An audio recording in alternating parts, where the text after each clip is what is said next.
रात गहरी थी। आसमान पर काले बादल छाए थे और पुरानी हवेली की टूटी खिड़कियों से हवा सीटी जैसी आवाज कर रही थी। शहर से दूर उस वीरान जगह के बारे में लोग कहते थे कि वहां समय रुक जाता है, लेकिन सबसे बड़ा रहस्य हवेली नहीं था। सबसे बड़ा रहस्य था एक गुड़िया, एनाबेल। कई साल पहले एक परिवार उस हवेली में रहने आया। घर बड़ा और सस्ता था, इसलिए उन्होंने सोचा कि यह नई शुरुआत होगी। एक दिन उनकी छोटी बेटी को ऊपर वाले कमरे में एक पुराना लकड़ी का बक्सा मिला। जैसे ही उसने बक्सा खोला, अंदर एक मुस्कुराती गुड़िया बैठी थी। उसकी आंखें अजीब थीं, जैसे वह सब कुछ देख रही हो। बच्ची ने उसे गले लगाया और तभी उसे लगा जैसे हवा में कोई फुसफुसाया हो, एनाबेल। उस दिन के बाद घर में अजीब घटनाएं शुरू हो गईं।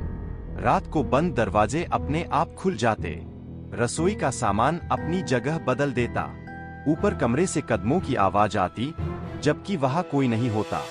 हर सुबह एनाबेल किसी नई जगह मिलती, कभी सीढ़ियों पर, कभी खिड़की के पास, कभी दर्पण के सामने।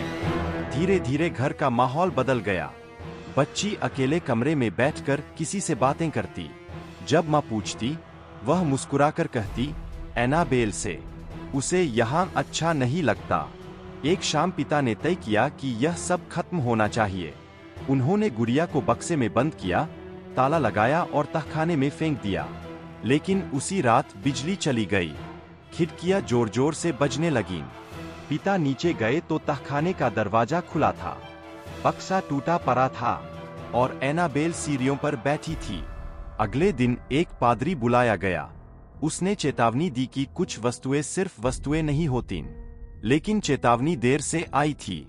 उस रात बच्ची अचानक गायब हो गई। ऊपर वाले बंद कमरे से हंसी सुनाई दी। दरवाजा खोला गया तो बच्ची फर्श पर बैठी थी। उसके सामने एनाबेल रखी थी।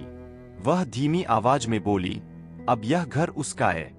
परिवार तुरंत हवेली छोड़कर चला गया। सालों बाद कुछ युवा कैमरा लेकर वहां पहुंचे।